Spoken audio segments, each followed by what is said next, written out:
I am glad to be here today. I'm the speaker and I am the meditator. And we are going to begin with a prayer from Sarah Lehman, who's in our prayer practitioner program. And she is a powerful anchor in this masterful living community for a number of years now. She's in leadership, and we're very glad to have her back to pray us in. Thank you, Sarah. Thank you, Jennifer, and hello to everyone. So let's pray together. I invite you to place your hands on your heart. Take a deep breath with me. Wonderful, wonderful breath, which helps us to tune into our loving heart. And we're partnering up with our higher self, grateful and thankful to be here, grateful and thankful for this anchoring breath, grateful and thankful for the opportunity to have this service together. And we're offering up all resistance and reluctance to healing, all the things that were maybe worrying us or occupying our mind till now, all the to-dos. We're giving it all up. We're giving it over to our higher self. Grateful and thankful to be here. So grateful and thankful to Jennifer, who is hosting this event, who's speaking to us today and meditating with us today. Grateful and thankful to know that she helps us to come into our loving hearts, to feel into the love and wisdom inside of us. And grateful and thankful that she followed her heart, followed spirit to give us this opportunity to come together. We are grateful and thankful that Sarah is making music for us today, that she's singing for us today. I know that her music is coming from her heart, that her music is uplifting us, helping us to feel the joy inside of us. We are grateful and thankful to know that this is a wonderful healing opportunity, that this service is healing and helping us to remember who we are, to believe the truth about us, no matter how beautiful it is. We are grateful and thankful to receive the love and the light of God. And we're saying yes to all the love, all good of God, all healing, all transformation, clarity, and wisdom. And we're so grateful and thankful to receive it and to share it with everyone here and everyone in our families, workplaces, and wherever, because we are one with all. And in grace and gratitude, we just let it be. And so it is. Amen. Amen. Amen. Amen. Thank you, Sarah. That was beautiful. Heart opening. And I know we'll get more of that here with the next Sarah, Sarah Mayo, who's here to bring her beautiful music. And I'm going to share more info about Sarah. She's a singer, a songwriter, and a clinical social worker, born and raised in Fresno, California. She's been singing since elementary school, where she first sang in the school choir. As she grew older, her love of music grew stronger and she gained more confidence in her own unique voice. She currently sings with the Agape International Choir based in Los Angeles and has performed alongside artists such as Sarita, Deanna Carpenter, Ray Davis, and Marianne Lewis. One of the things that we have in common is that Agape Choir, I sang in the choir for 11 years. And that was a highlight of my life, as I'm sure it is for Sarah right now. Sarah is also passionate about human rights, uplifting the human spirit, and she currently works as a clinical therapist and group facilitator for survivors of sexual assault with SAFE BAE, an organization dedicated to empowering youth and standing up against sexual assault. Her ultimate mission is to embody being a beneficial presence on the planet, and her voice is her superpower. So, yeah, exactly, right. So I'm sure that's true. And I am so grateful you're here to share it with us, Sarah. So thank you. Thank you so much for having me again. It is a joy, it is a pleasure. And I'm just excited and happy to be here and to get to share with everyone again. So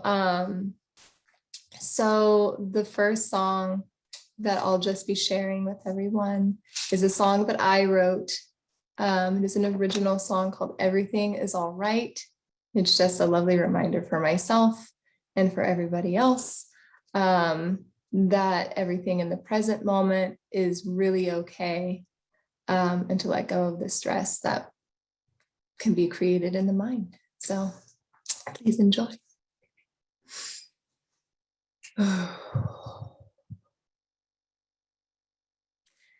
Everything is all right. Everything is okay. Let it all out now. Let the pain just all fade away. Burdened by the shadows of my mind, creeping in so slowly, begging me to rewind. But something in the present reminds me to stay here. The wind whispers so softly that there's nothing to fear. Everything is all right. Everything will heal. Forgiveness has its courage, that all will be revealed. There is a light within you, and one shining in me. I recognize your power as it shines and emanating, because everything is all right. Everything is okay. Just let it all out now. Let the pain just flow away. Everything is all right. Everything will heal. Forgiveness has its courage, that all will be revealed. Let everything be all right. Let everything be okay. Everything is all right. Everything is okay. Thank you.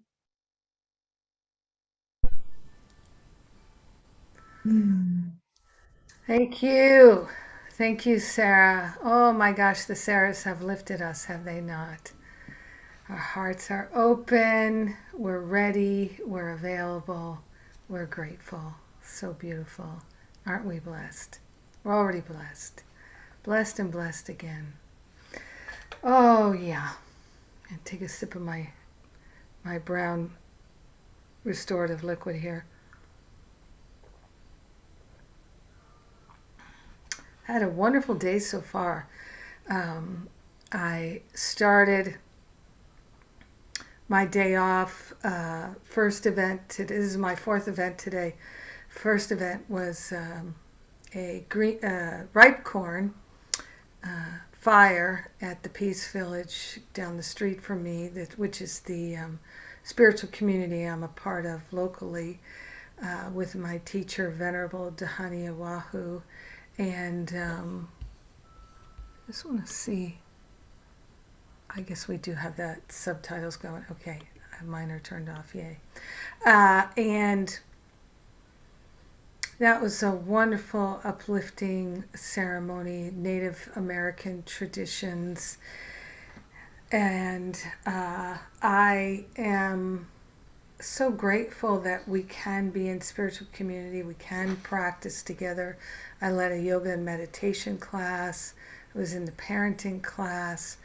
And I am really, truly, truly grateful for this community and the way that we anchor each other and the way that spiritual community can, especially one that is operating online globally, and we can reach out to the community 24 hours a day because somebody's always up, and that's a beautiful thing. We have another Sarah today who went to the hospital in the middle of the night, and I understand that she's getting everything she needs, and I'm sure that she'll be fine. And she went in the middle of the night, and immediately people were responding in prayer. And I love that we can be that for each other, that we can do that for each other, because that truly is the vision that I had back in the 90s when I first was inspired to really bring this community into our experience. And my prayer back in the 90s was to live in such a way that it would inspire people to get up out of their recliner chairs, their lazy boy chairs, get up off the sofa, switch off the TV, and take loving action. Take loving action. Start extending love to another being. And that's what I see us doing in this community. And it's so important to recognize that in this time, because I live out in the boonies of Vermont. So Vermont is considered a small state, but it actually has quite a bit of land. It's just that it's not very populated. So there's acres between me and my neighbors. It's a lot of room. And I really like being out in the country and being away from everybody. And yet I'm doing, on an average, 15 events on Zoom each week, and that doesn't include staff meetings and counseling sessions and other things that I do. So I feel like I'm in constant contact with people, but I live out in the country, though I do talk to my neighbors almost every day and spend time with them. So it's kind of an interesting life that I'm leading here, but I'm tuned into a lot of people and quite closely. And what I know is that many of our brothers and sisters right now, they are truly having a challenge on so many levels. There is a tremendous amount of fear in the world right now. Because why? Because people are looking for their safety in the world. And that's not ever a place we're going to find it. I notice that I travel in the world feeling safe. And I feel safe not because of the environs.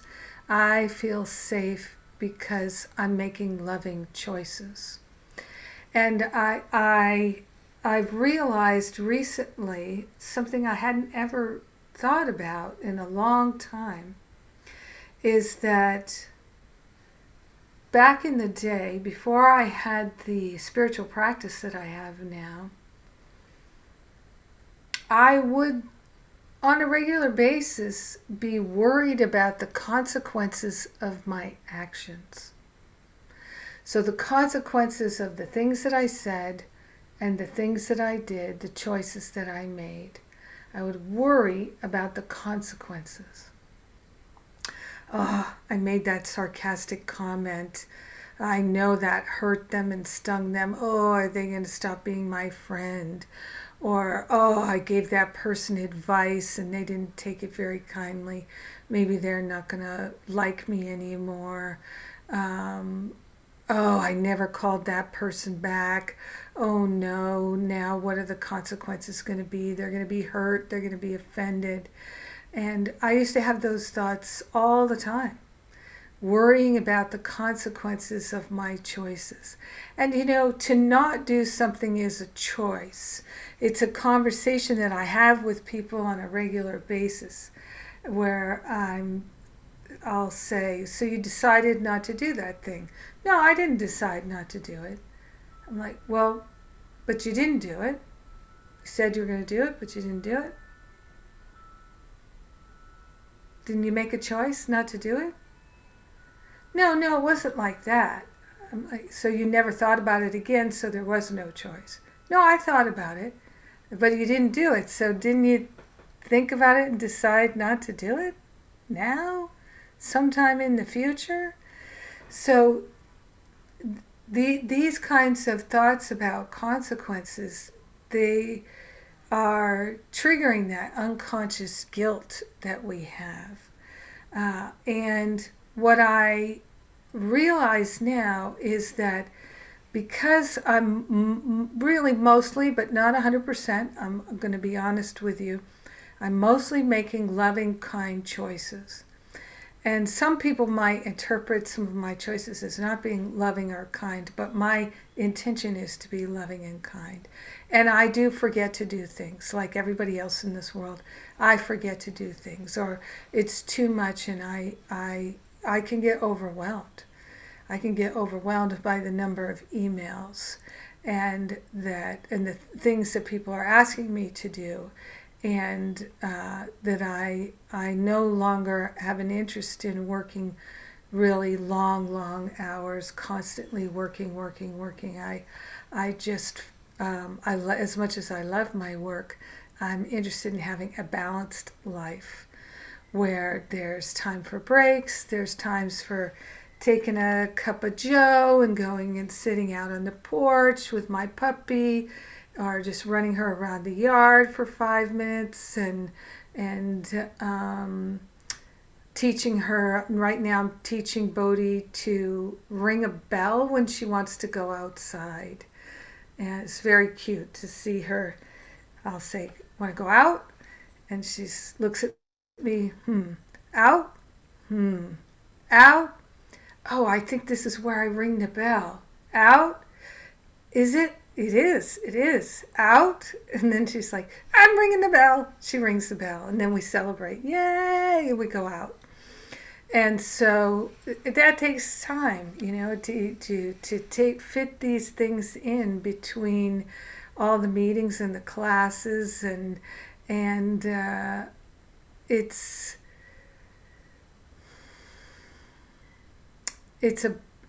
about really recognizing that we are the dreamer of the dream, and we are the ones that decide how our life is going to be. Life is not happening to us, it's happening by us. We're the dreamer of the dream. And there's a tendency to abdicate. And then when we feel that abdication, that spiritual abdication, rather than sitting in our spiritual seat and practicing spiritual sovereignty, we abdicate the throne of our sovereignty and we start going willy-nilly. And that's when we're being driven by the ego, saying all kinds of things and doing things in a way that we then fear the consequences of our choices because we are making unloving choices. So the thing that I've proven to myself in my life, and I invite everyone else who hasn't already proven it to prove to themselves is if we keep making loving choices, consistently making loving choices, then things do go well. They certainly go better. And we don't fret the consequences of our choices because we know we made loving choices. And it's simple, and it is a new habit. I would say I've been practicing this rigorously for a good 16 years, 17 years, and it's still a practice for me every day. I don't know if it'll ever stop being a practice and it'll just be fully 100% my way, but I still can see myself tempted to make choices that are unloving. And unloving choices that we can all get tempted into, or many of us can get tempted into so easily, are things like, what do you mean you didn't go to the store? You said you were going to go to the store, like I was saying before, You said you were going to do that. Why didn't you do it? And to speak to people with judgment, with unkindness, intentionally, or we could claim to be unintentional, but I think you're just fooling yourself and nobody else. That we could claim that it's we didn't intentionally want them to feel guilty and ashamed. I think when we say that, I didn't really mean for you to feel guilty and ashamed, we're kidding ourselves, because there's a logic in the ego that says, well, they said they were going to take the dog for a walk. They said they were going to drop my car off. They said they were going to pick up the milk. They said they were going to do that. Or they said they were going to clean up their room. They said they were going to do the laundry. They said they were going to do all these things. And they should feel bad and ashamed that they didn't do them. That punishing ego pattern. So offering punishment instead of correction, it's so strong, and I internalized it so much in myself that I would punish myself all day long, as many people do. I was always not good enough, always something wrong, always failing, always missing the mark, always, always, always. And then I was chastising myself. And in part, I was chastising myself so other people wouldn't.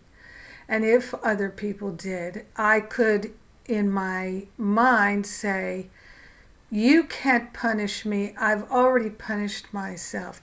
You can't chastise me or shame me. I've already done that to myself. I'm out in front of you. I'm ahead of you. You're behind the times with your judgments and your punishments and your shaming and your blaming. I've already done that, been there, done that, and had a cup of coffee and forgotten about it. So you got nothing on me. I'm better than you in every way. I mean, that was the logic of my ego.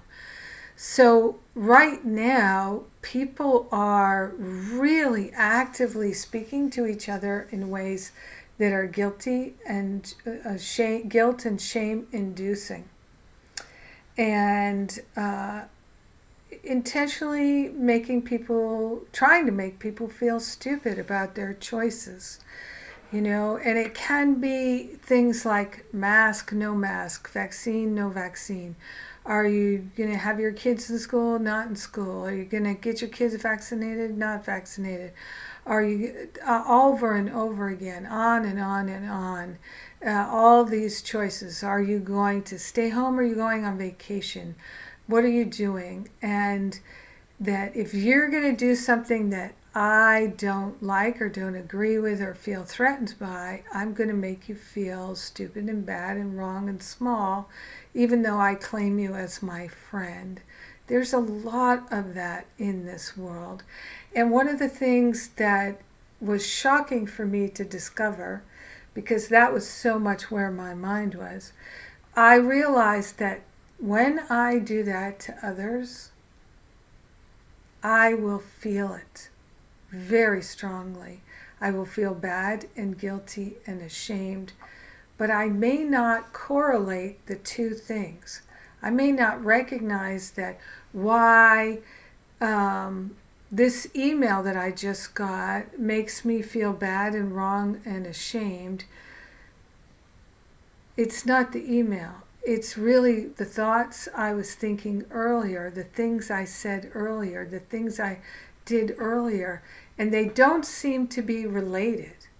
How could making fun of somebody at church for the crazy hat they were wearing cause me to feel guilty later when I realize, oh no, there's no food for my dog. I totally forgot to get dog food on the way home, and now I'm a bad mom.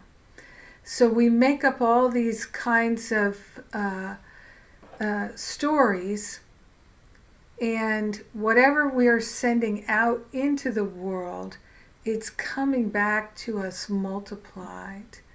And so there's no way we can throw stuff on situations, circumstances, people in the world and not be covered by it ourselves. And we could say we know that intellectually, but right now is a time to really look for it and to be mindful of it, because what the world can really benefit from right now is for us to be super vigilant over our own consciousness and nobody else's, just our own.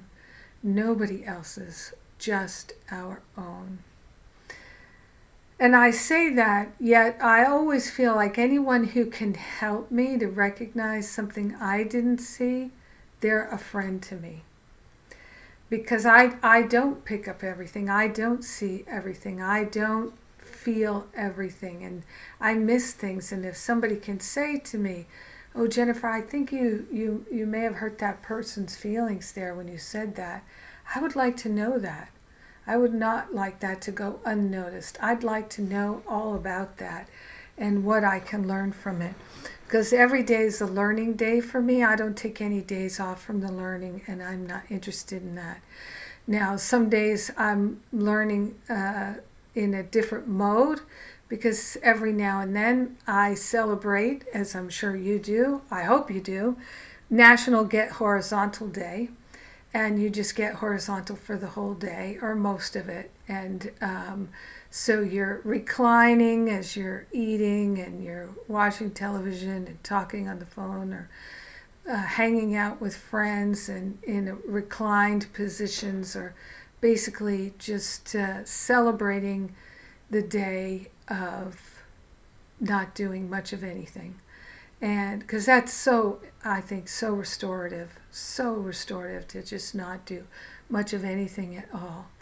And I come from a family where they had never heard of that holiday. They never did hear of that. And they still haven't. There's no such thing as National Get Horizontal Day in my family. I celebrate alone. So, and sometimes when I'm staying with other family members and I recognize, oh, today is National Get Horizontal Day, and they see me and they're like, what are you doing? I'm like, yeah, I'm celebrating.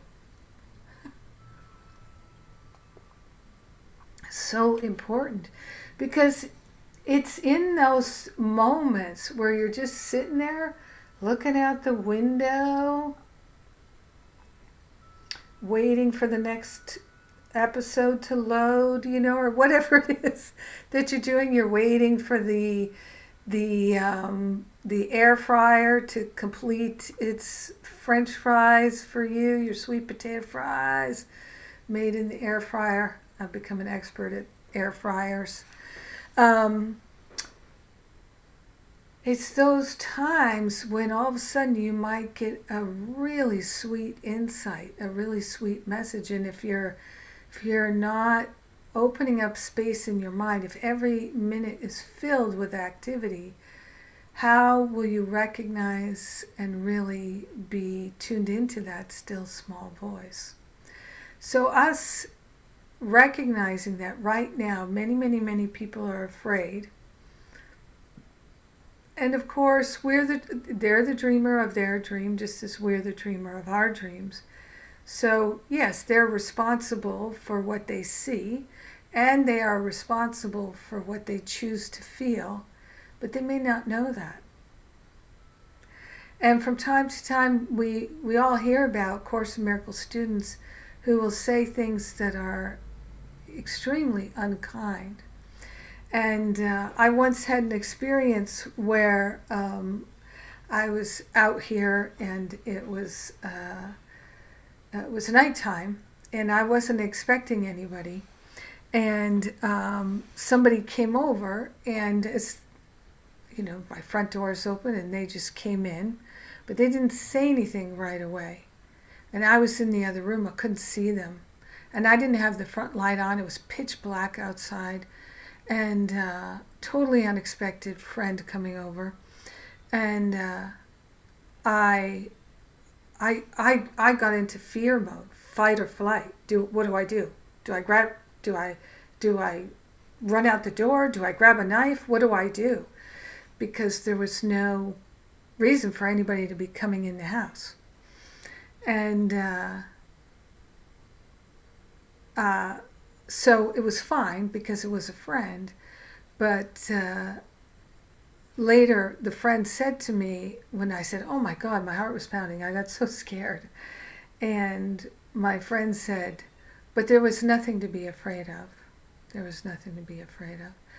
And I said, "I know that, but I'm a woman who's been molested. And I am in this house out in a basically isolated area where no one could hear me scream.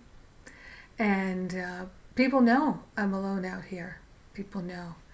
And who knows what, you know, sometimes that's the perfect place for someone who has an unkind intention to go in and make that person their victim." So while I didn't think that's going to happen to me, it was certainly in my mind in that moment. Who is this? What is this? Because it didn't feel like a friend would just come in like that and not warn me, not say anything, not do anything. So, but they were correct in saying, but there was nothing to be afraid of. It was just my imagination. So we can sometimes, and that felt to me like that person just really didn't understand my perspective as a woman. This person was a man. So, and so they have a different sense of bodily harm and things like that. So we can say things to people where there's no intention to hurt them. There's no intention to attack them or make them wrong or bad. But sometimes we do say things that will subtly be about making them feel guilty or ashamed or wrong. And it's time for us to really examine everything we say and do and stop that. Stop all the little guilts and shames. And in our Masterful Living classes, we're practicing this right now. And it's so valuable. It is so life-changing to have an interest in being so loving that those kinds of things could never be said again by us. And we would never again fear the consequences of having said something like that. Now, this is a rigorous practice. This is not for everyone. This is really something for us to look at moment by moment. Is what I'm about to say really going to be helpful? And sometimes we can think, well, but they need to know this information or they need to know that. But you know, a lot of times they don't. They don't. We're just thinking that because it's important to us, but we don't know what's best for them. We don't. And if we can feel that it's our ego that wants to tell them, that's a really good time to just, I don't need to say a thing. And if I do, Spirit is going to make it so clear and so plain that it will be that still small voice with a megaphone. I will not be able to ignore it. This is rigorous relationship practice. And we can invite our loved ones to practice with us. We can invite ourselves as friends and as families to come together and to share in a very loving way. And I in the parenting classes that we've been doing, I said early on that if I had children, if I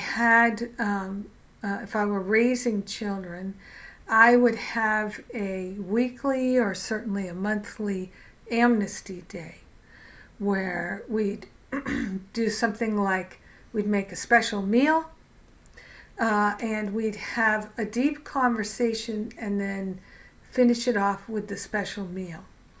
And that the deep conversation would be about people being able to say, hey, I did this thing, I said this thing, I made this choice that now I can see is not so loving, not so kind, not so honest or truthful.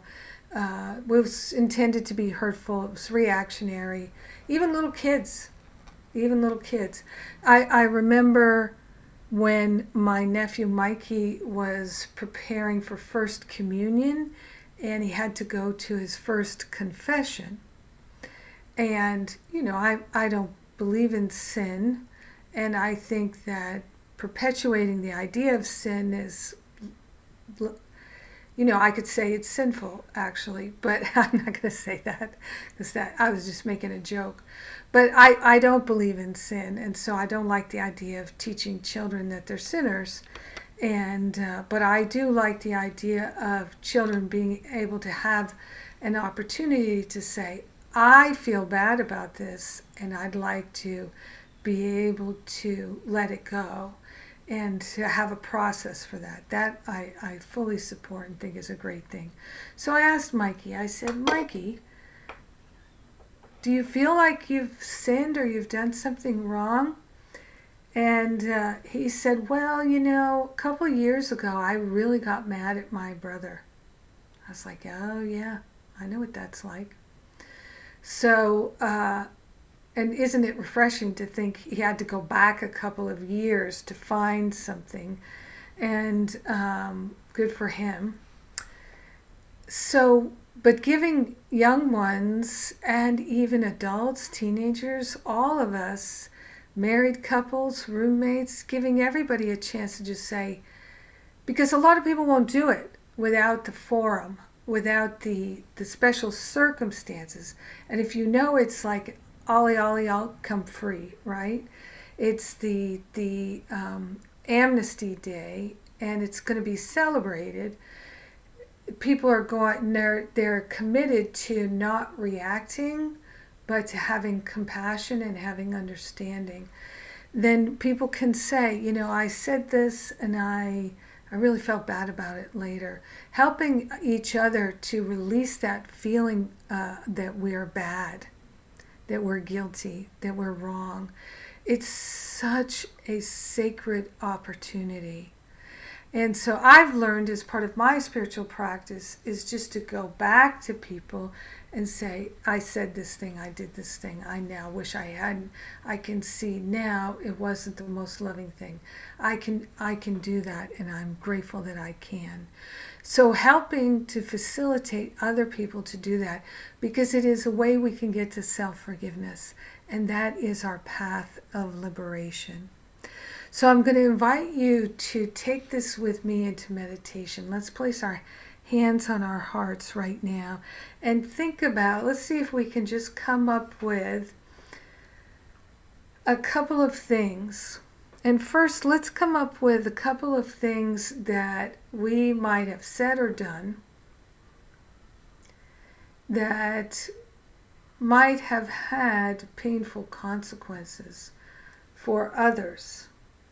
Maybe we intentionally meant to hurt them, shame them, blame them, and we don't even like to think about it or admit it.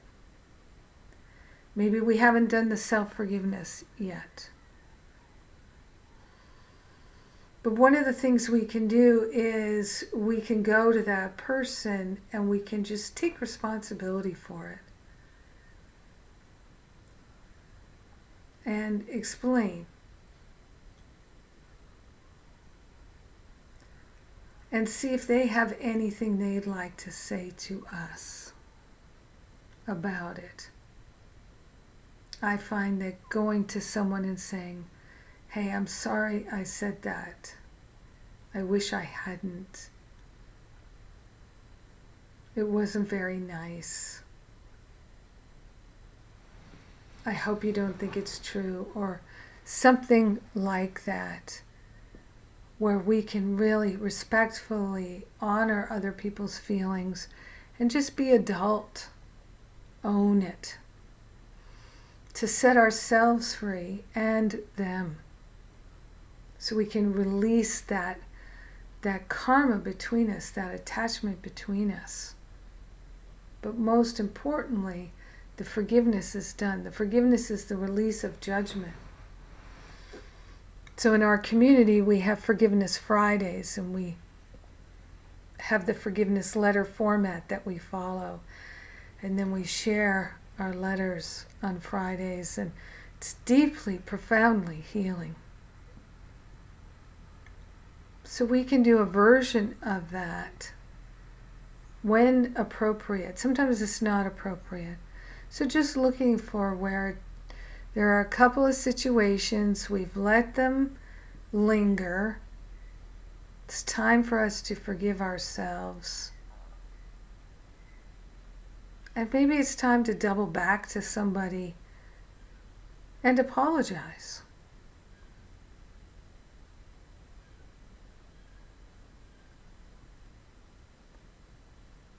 To me, if people get mad, sometimes they yell, they say things they don't really mean, or in the heat of anger.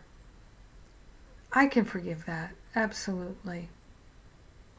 I really can. And I'd rather have somebody yell at me in the heat of anger than fester and not say anything. Any day of the week. I'd rather have the angry yelling person than the angry festering person. Because the angry yelling person, we can get it up and out and healed quickly. And I'm grateful for that. And then I invite you, are there things that have happened recently where somebody said something or did something that they may not be conscious of? It triggered the unconscious guilt and shame in you.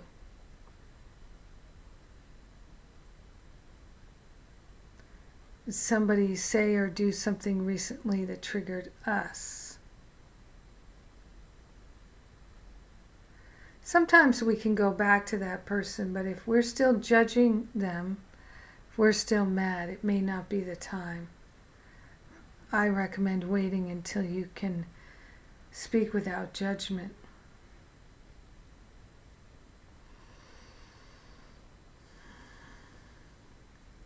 But a lot of times when these things happen and someone has triggered our sense of shame, our sense of guilt or fear, there's something to be healed.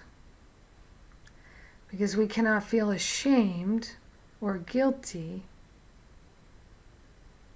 if we don't agree in some way. So that's for us to heal, not for them. They've done us a favor, believe it or not, by forcing us to look at it, or inviting us to look at it, to release it, to let spirit resolve and dissolve it permanently back to the root cause. So living in this way, being so mindful, We're helping our brothers and sisters to liberate because we're going to model it. Even if we're not teaching classes in it, we are teaching classes in it. We are here to be teachers of God, and this is how we do it. We can even learn to say to someone who's intentionally saying mean things to us, hey, I get that you're really hurting right now and you're taking it out on me, but it doesn't have to be that way. What's really going on? What's really going on? And we can even do it with a stranger.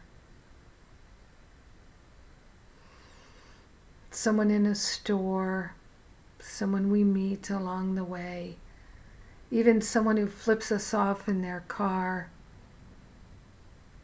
We can hold the light for them. That's what I'd like someone to do for me if I were in that low place. Let them hold the light for me.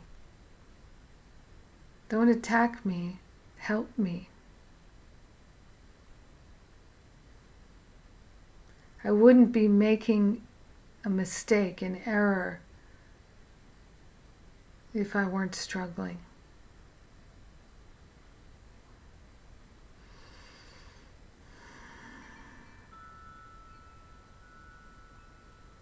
It's so tempting to make other people responsible for our feelings. So tempting. But it delays our spiritual growth and progress. So let's not do it anymore. Taking responsibility for what we see and what we feel. It is the way out of hell. So let's rest in this. See if you can make some notes. If you have no paper, take some notes. See if you can think of more things, because you can bring each one of these to the light, and that is how you live your calling. Yes, moving out of lack and limitation thinking by these practices. So, Sarah, do you feel ready to give us another song? Yes, that was such a powerful message. Thank you. Thank you. You're welcome. Golden gems. Okay. I have a track to this one.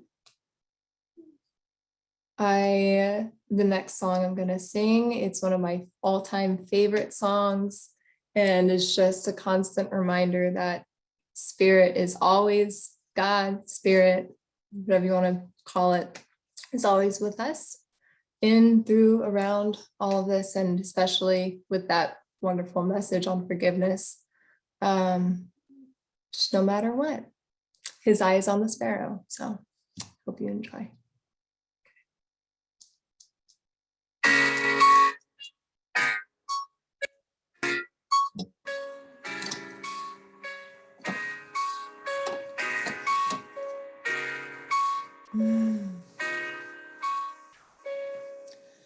Why should I feel discouraged? Why should the shadows come? Why should my heart be lonely and long for heaven and home?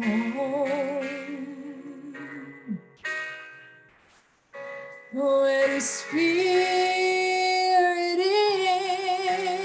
is my portion, a constant friend is it.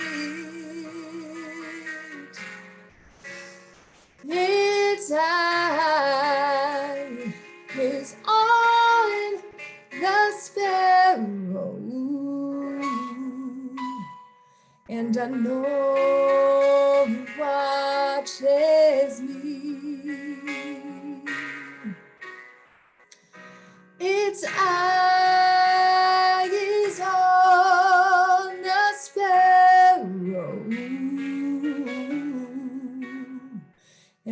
know it watches me. I sing because I'm happy. I sing because I'm free. Its eyes on the sparrow,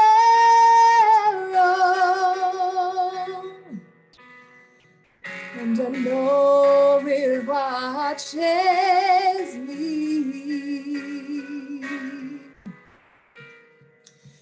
Its eyes on the sparrow,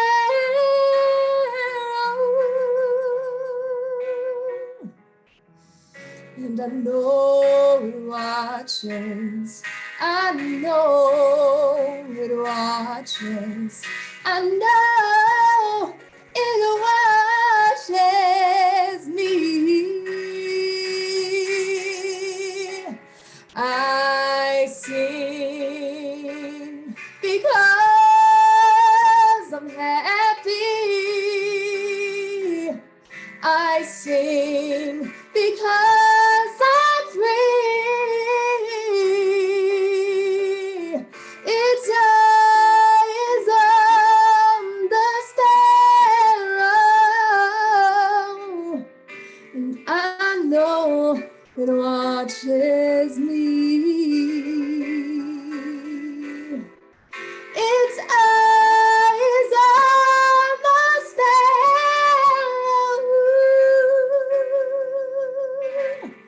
and I know it watches me. It watches me. I know, no. It watches me.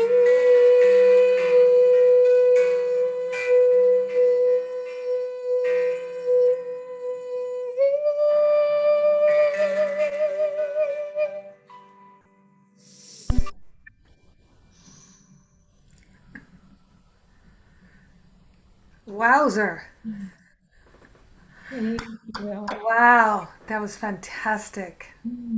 Fantastic. I haven't heard that song in a couple years. So good to hear it. What a great choice, Sarah. What a beautiful voice. Thank you, thank you. Yes, so that's it. We are the beloved of the beloved, and we're celebrating that today. All right, so we're going to go into our breakouts. And so I'm inviting you to take what came through in the time of meditation contemplation. I find it's one of the most helpful things we can do in community is to share the things that we regret and things like that. We can share honestly and openly and get it sort of off and out, and make a new choice, make a new decision. So helpful. So that's what I'm inviting you to do, talk about in your breakout rooms. So the breakouts aren't that long, but there will be an opportunity for everybody in the room to share. And so that's part of my invitation to you is in your breakout room, make sure everybody who would like to share gets a chance to share. You do not have to share if you do not wish to. But it is so healing just to listen to other people share. It's really healing to listen to our brothers and sisters and to hold their heart in a sacred space in our heart. It's deeply healing. So let's go into the breakouts and then we'll come back for more. And Angela is our pilot there. She's put up the breakout rooms. You can click your breakout room and head right there. If you don't see your breakout room, look on the bottom bar if you're on a computer. Look under the More button if you're on a different kind of a device. You'll usually see it there. And so you'll get your breakout room there. And So, all right. Okay, so here we go. We're going to have a little conversation, and let's begin with Kieran J. Thank you for being here. So good to see you, my friend. Thank you, Jennifer. Thank you. Hello, everybody. Yes, it is indeed very lovely to be here. Thank you for everything that's happened so far. Particular gratitude, Jennifer, for your focus on taking responsibility for all your experiences, all our experiences. It strengthens my growing realization that I can simply choose not to blame or judge. It doesn't require assessing a situation, what I think anybody's done, the merits of who's done what and who hasn't done what. It's simply a blanket decision not to blame or judge. Just like I wouldn't pull out a gun and shoot somebody. I wouldn't do that.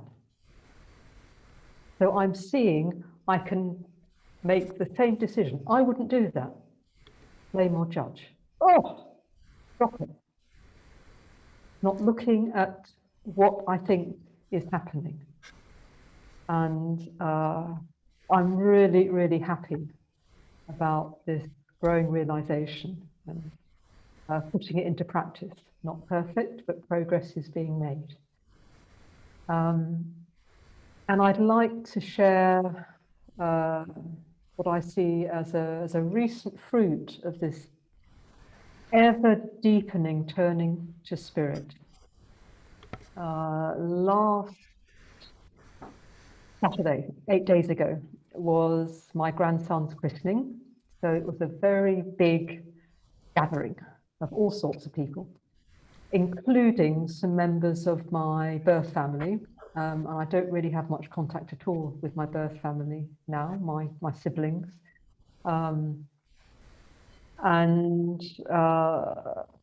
It's been ongoing healing work. Now, my decision to keep things at a little distance. And so leading up to this gathering, I hadn't seen them for 2 years. I was very focused on being the dreamer of the dream, taking this really seriously. All these characters in my family, characters in my dream, I put them there deliberately. All the happenings, all their ways, all our interactions, precision chosen by the mind to put outside my mind the pain of separation. So I was with this and with this and with this. And the most difficult relationship has been with my sister. I've got 3 brothers and 1 sister, and only 1 brother was able to come, and the sister. And it's never, ever been easy. Cordial, but not easy. And for the first time in our physical lives, there was real warmth there. Warmth on both sides. I was backwards and forwards, attending to my grandson and going back and going to the family group. My nephew was there, his girlfriend, my brother-in-law. So there was a little gathering there, and I kept popping back. And she would welcome me. She's never ever done that, but she would kind of include me. Oh, this is what we're doing now, in a kind of jokey way, putting the world to rights. And they're not interested in Course in Miracles type things. It's very much the world and what's going on and the disaster of the pandemic. But there was warmth. The message was, come in, glad you're here, come and share. And as we were saying goodbye, she gave me a big hug and she said, it's been so lovely to see you. Now that there is a miracle. So sharing, and I attribute it, because she's a figure in my mind, I attribute it to the healing of my mind that's now made that dream figure, or allowed that dream figure to show warmth. So there's a new warmth in my mind. So celebrating that. Yes. Thank you, Jennifer, for the space to share. Ah, wonderful, wonderful, wonderful. What a huge blessing. So glad to hear it. Thank you, Karen J. Ah, made my day. That's wonderful.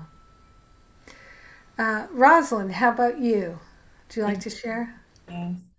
And Karen J, I'm just basking in the love that is appearing, the one love that is appearing as your sister and as you.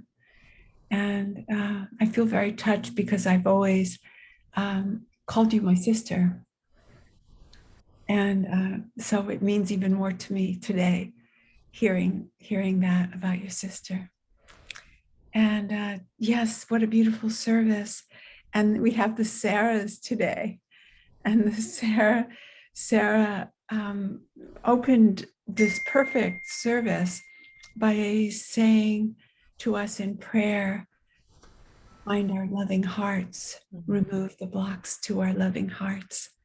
And isn't that what Jennifer's talking about today? Very much what Karen J is talking about, finding our way back to our loving hearts if we've left. And all is well is the theme I heard in both of the songs. That's the way I received them.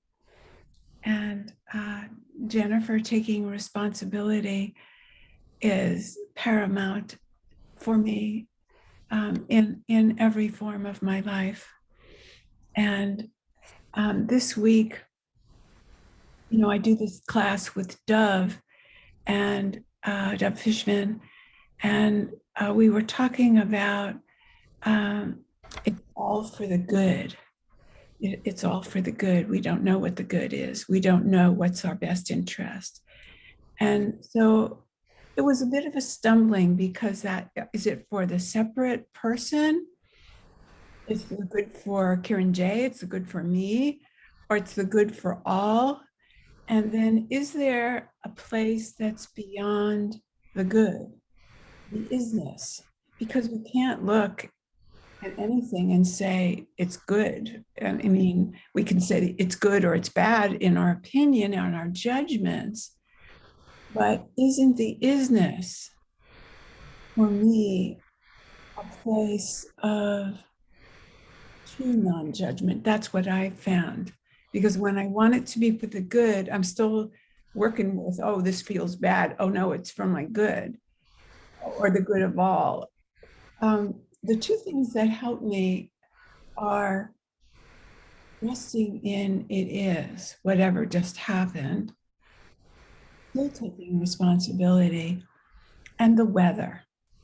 Because if I have opinions on the weather, it's good, it's bad, I will lose 100% because the weather is what it is. And there are steps that happen that flow out of what is. So it's not the end. Whatever is just this millisecond. It has nothing to do with the next millisecond of what is. So that's my share. I hope it makes sense and resonates with somebody else, but that's kind of where I am with all of that.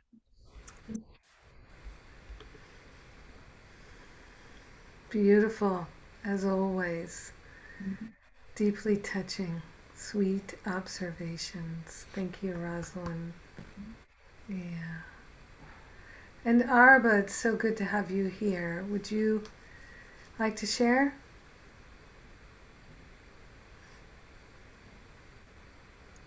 Thank you for the opportunity, Jennifer.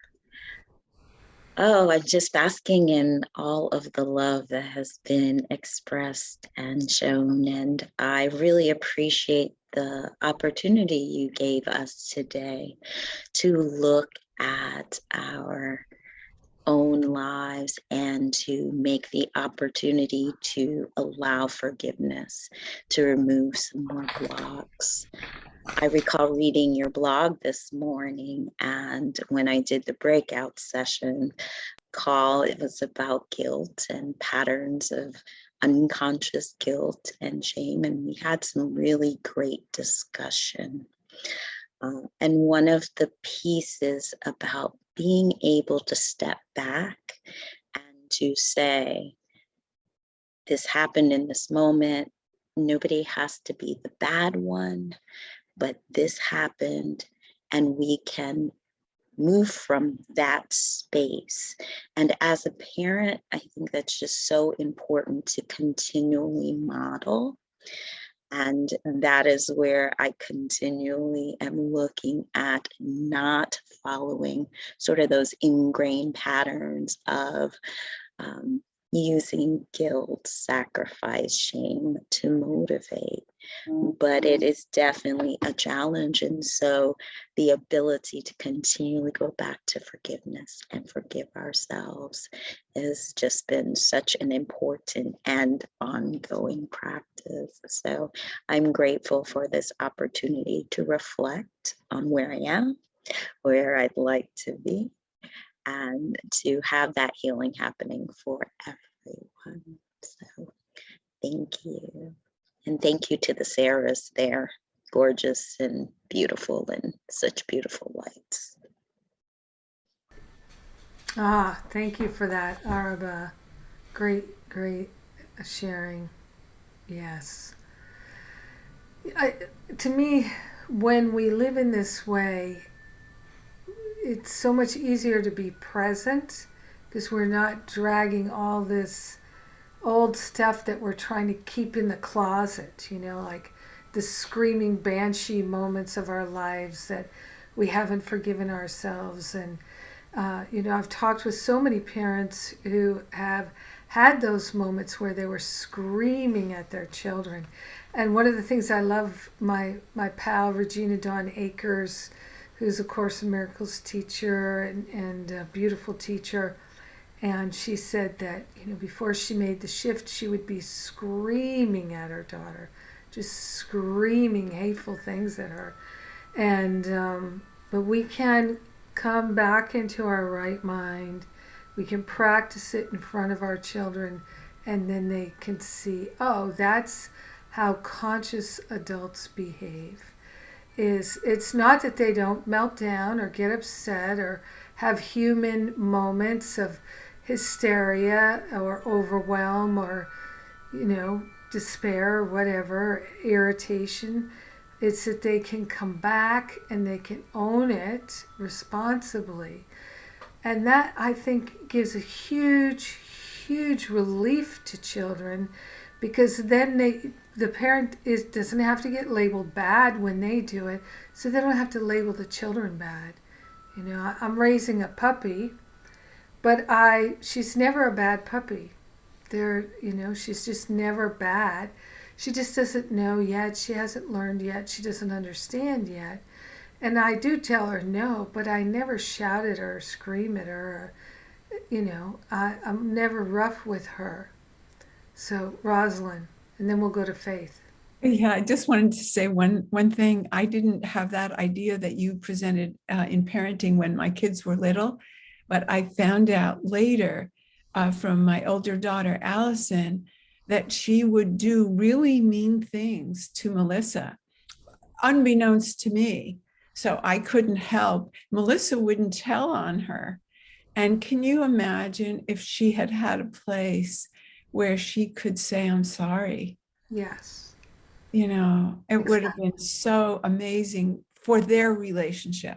Exactly. Mm-hmm. Yeah. And if you don't know about it, you can't facilitate it as a parent. Yeah. Faith. Such a beautiful service. So it's just amazing what we've been speaking about what we're letting go of, what we're willing to let go of. And I was, when I was a child, I never felt seen. And I felt like I wasn't good enough. I think many of us probably grew up in that way sometimes. And so I grew up with this idea that I had something to prove, that I had to prove that I was good enough or prove that I was right. That came up too.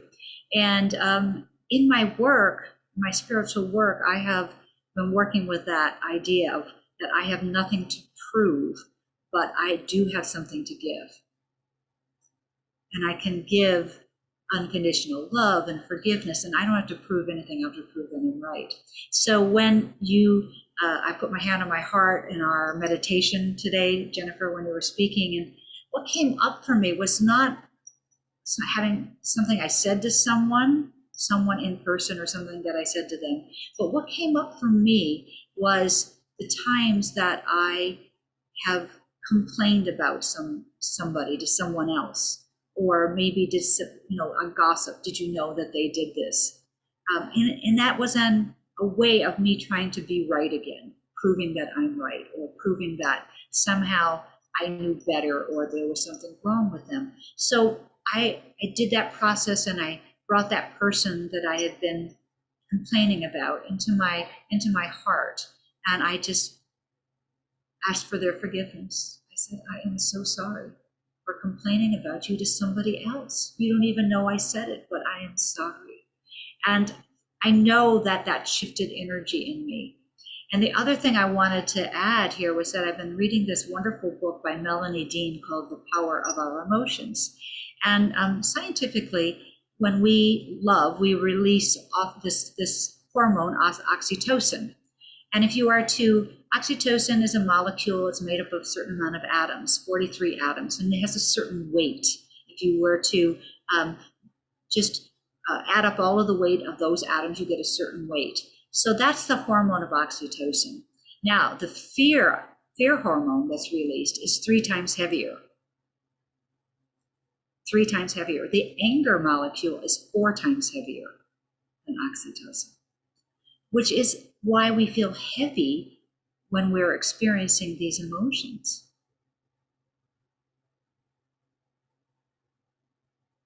So interesting. Mm-hmm. Wow. Yes. Consciousness contributes once again to things in form. Yes, yes. Wow. Yeah, so it's not our imagination that we're feeling heavy and dark when we're experiencing these emotions. That our whole system is being weighted down. It makes sense. Mm-hmm. Makes sense. Wow. I loved it. I loved reading about that. It was wonderful. Thank you. Yeah, thank you for that, Faith.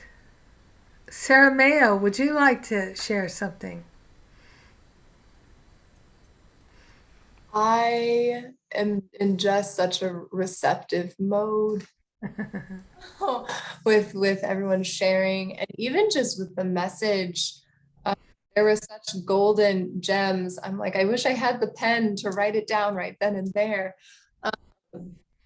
But during the message, during the meditation of imagining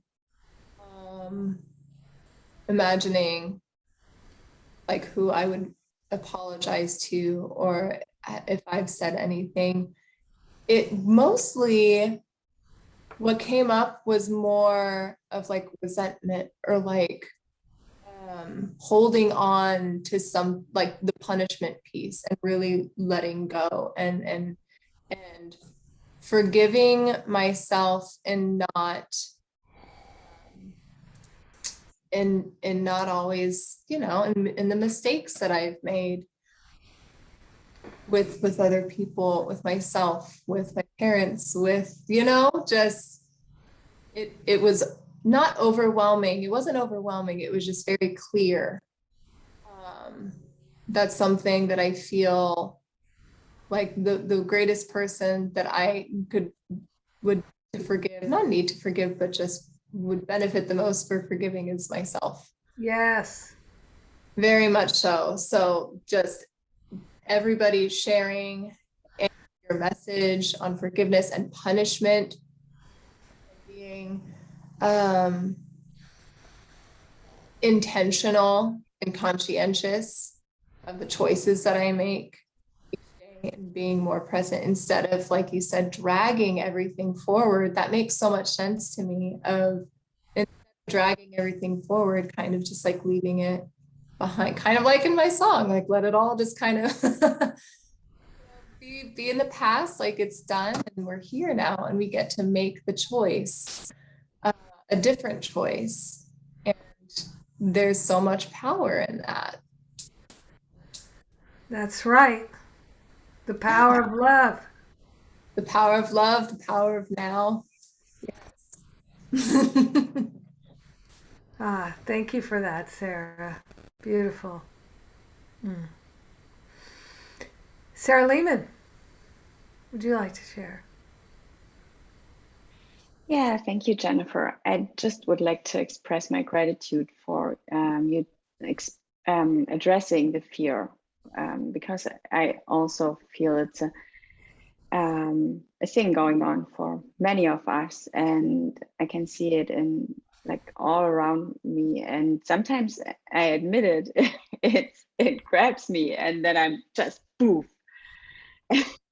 And I'm really grateful for the Course in Miracles, because the reading the daily lesson really brings me back and helps me to start my day on a higher ground, so to say, and to remember what I really would like to experience and what I really would like to share. And I'm also very grateful for all the wonderful people who spoke before myself. And I had to smile because when Rosalind said that we can judge the weather, I thought about my oldest son, and then he's really down when it's not a sunny day. It doesn't have to rain. It's enough if it's not sunny.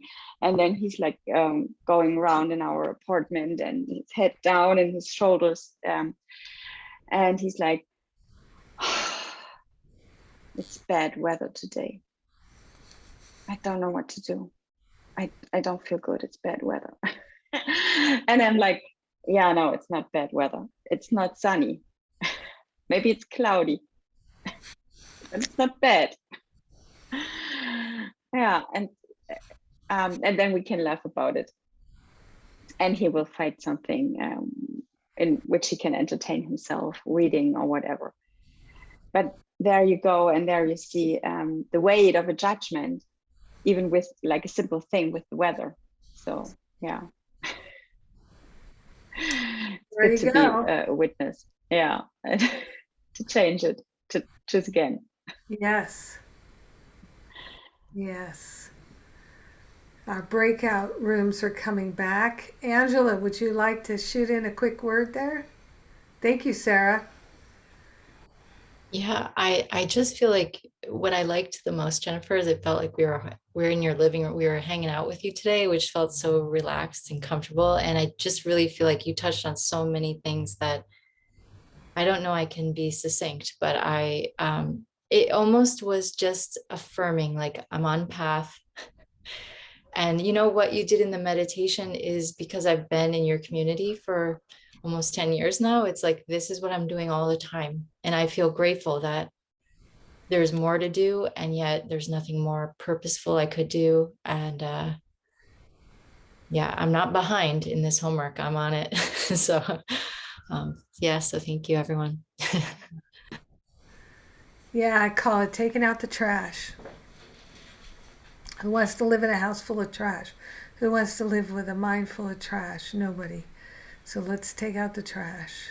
But we don't take out the trash unless we know, oh, we can take out the trash.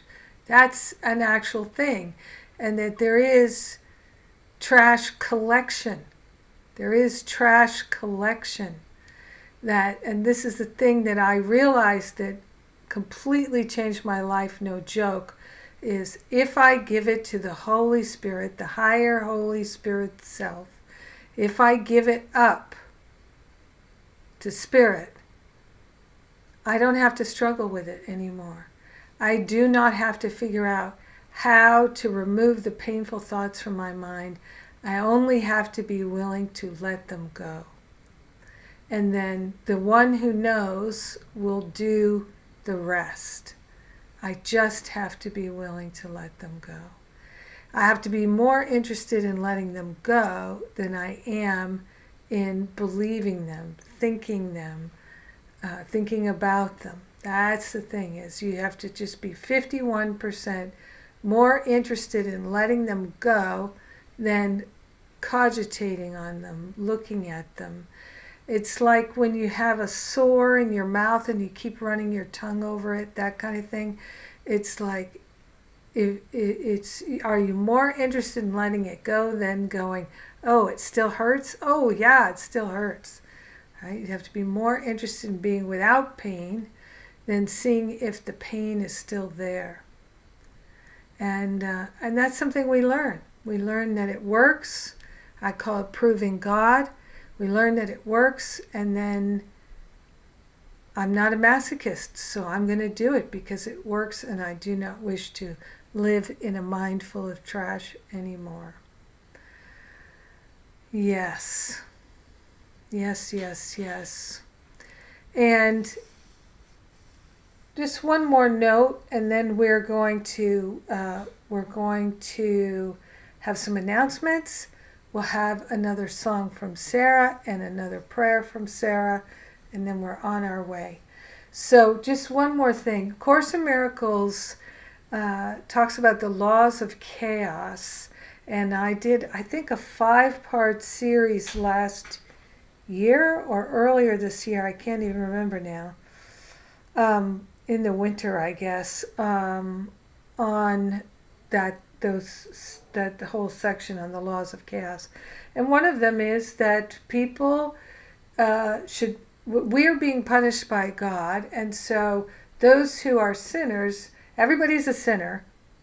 I mean, if you don't know it already, just wait another minute and they'll prove it to you, right?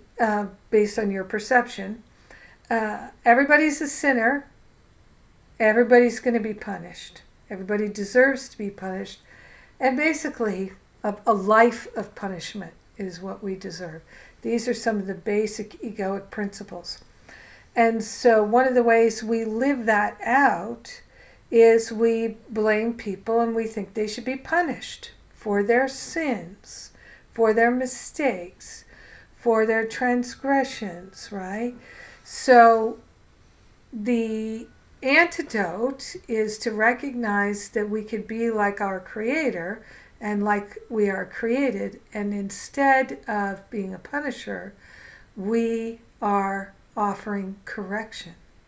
So I really see this with my puppy because she's so loving and gentle and happy and kind, and she really minds me most of the time because I don't ever punish her. It doesn't occur to me to punish her. I reward her when she does it correctly, or what I'd like.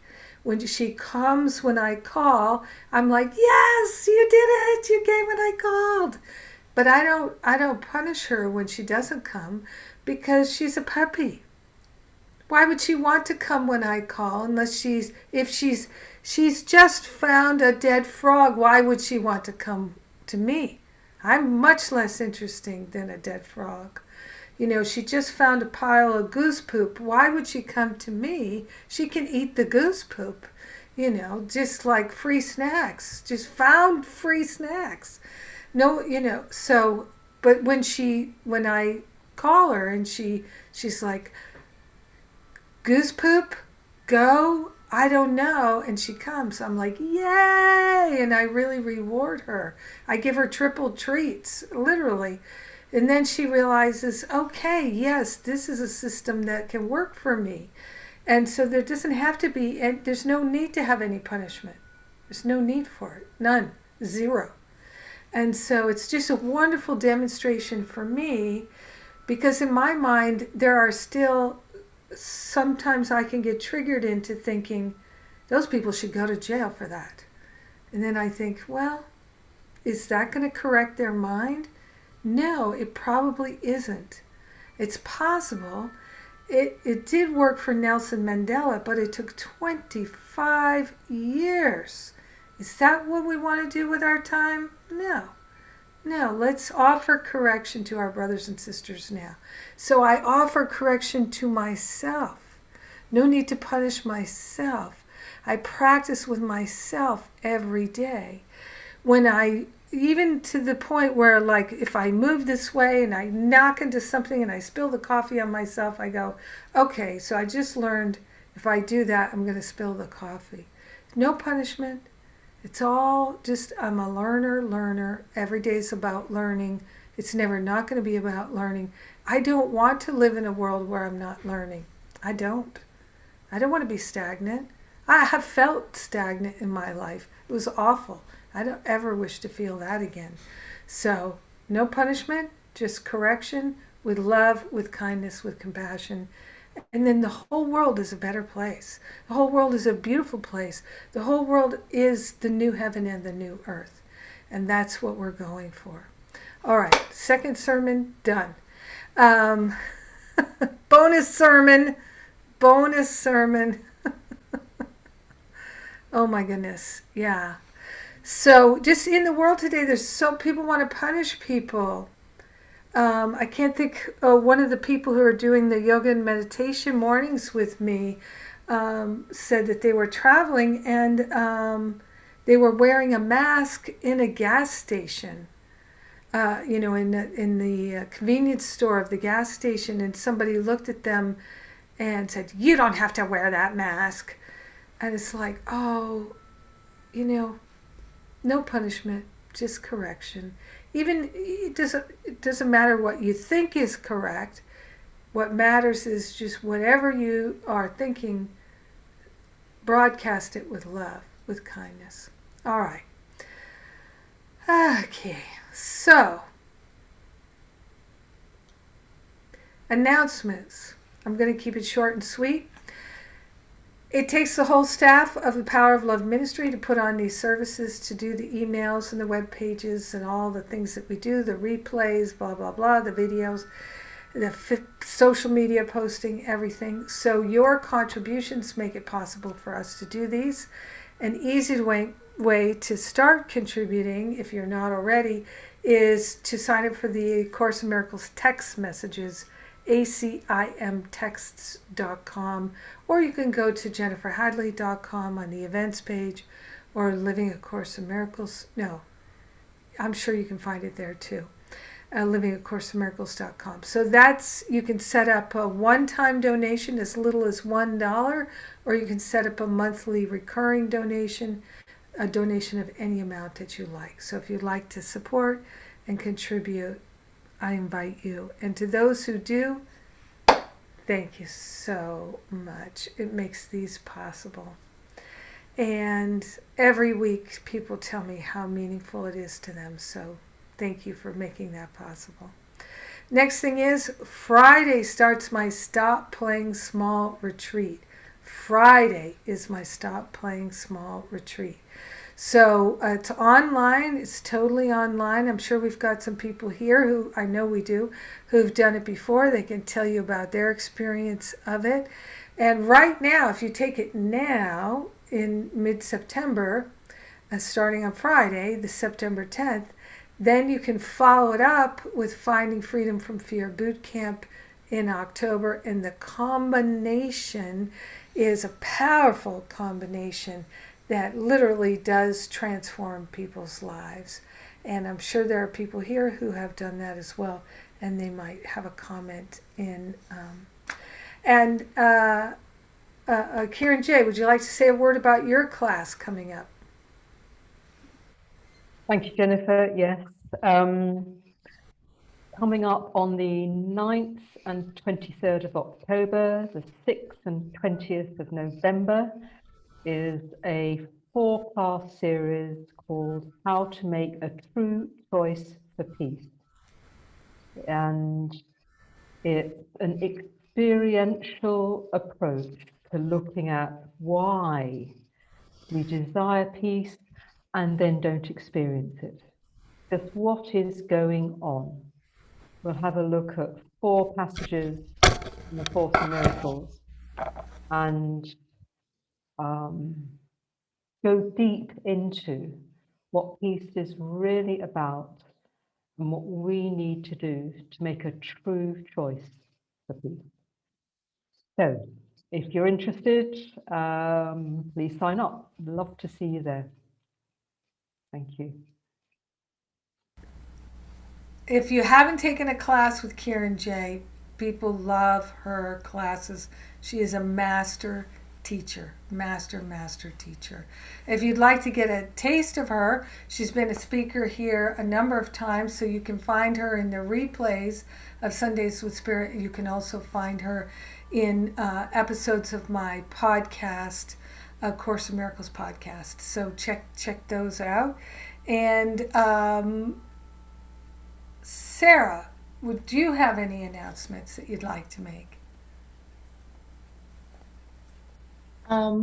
Just that I will be singing with Sarita in Northern California, if anybody will be in that area. On September 23rd, 24th, and 27th. You can follow me on Instagram at Liz_Beth Official if you'd like to hear me sing more. And again, thank you for having me. Yeah, glad to have you back. Yay. And now I'm going to turn it over to you for another song. Okay, perfect. So just closing out, this last song Ricky Byers back with is a classic, and it's called Falling Away. Please enjoy. All of the ways I walked in pain, all of the times I felt I couldn't go on, the guilt, the shame, and all the things that held me down are falling away from me. Yes, they're falling away from me. I'm rising up. Yes, they're falling away from me. Heavenly Spirit, there is something I want to say to you. Words can't contain it, but I'll do the best that I can do.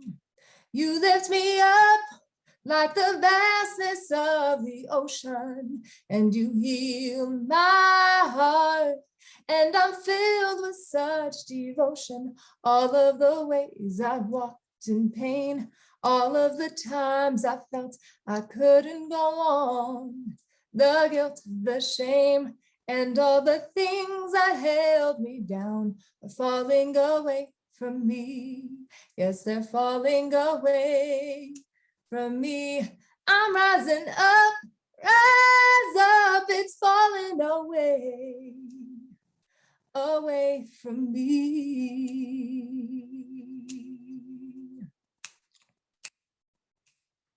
What I'm trying to say, Lord, is beyond imagination.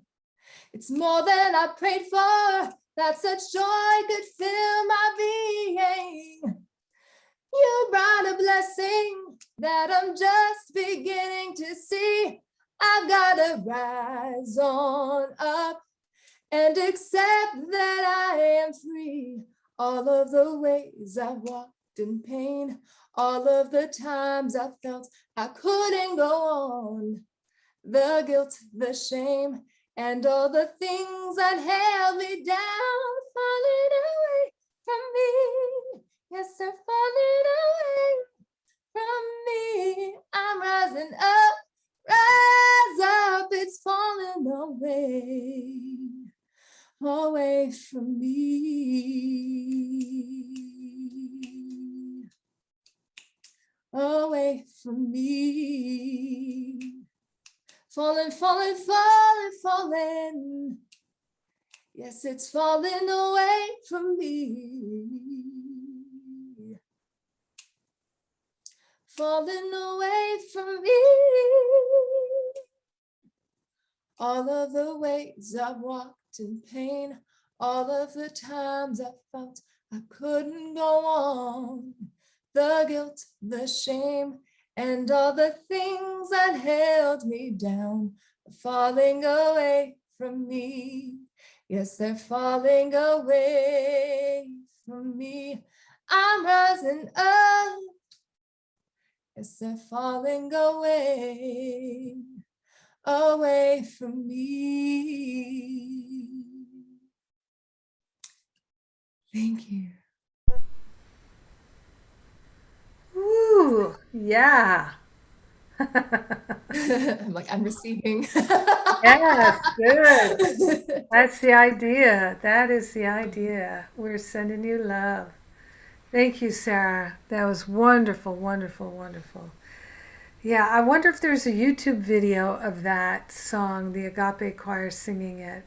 I remember when Ricky taught it to us. It's such a fun song to sing. Yeah, beautiful. Thank you so much. What a perfect ending to our service. And now, to top it off, Sarah, can you give us our prayer to close? Yeah, my pleasure to do so. So, again, we're placing our hands on our heart, taking this deep breath of love and gratitude, and we're partnering up once again with our higher self, our beautiful I Am presence. We're so grateful, so thankful for this wonderful healing transformational service. So grateful and thankful for all we've heard, for all we've shared, for all the insights and the clarity. Grateful and thankful that we were here together, that we are still here together. Grateful and thankful to take responsibility for our thoughts and to say yes to all the healing and the learning, that every day is a learning day and we can learn with ease and grace and joy. And we're saying yes to this, saying yes to our learning, saying yes to our healing. And we're carrying it with us in our day, in our weeks to come, sharing it with everyone because we're one with all. Grace and gratitude. We know in the mind of God it's already done, we're already healed, and all is truly well. And so it is. Amen. And so it is. Amen, amen, amen. Thank you, Sarah. Beautiful prayer. Thank you, Sarah Mayo, for your music. Thank you, Angela, for being our pilot and guiding us through this time. Thank you, everybody, for showing up for each other, for yourself, for me. I appreciate you. I love you. Have a beautiful day off if you're celebrating Labor Day tomorrow. God bless you. Love you.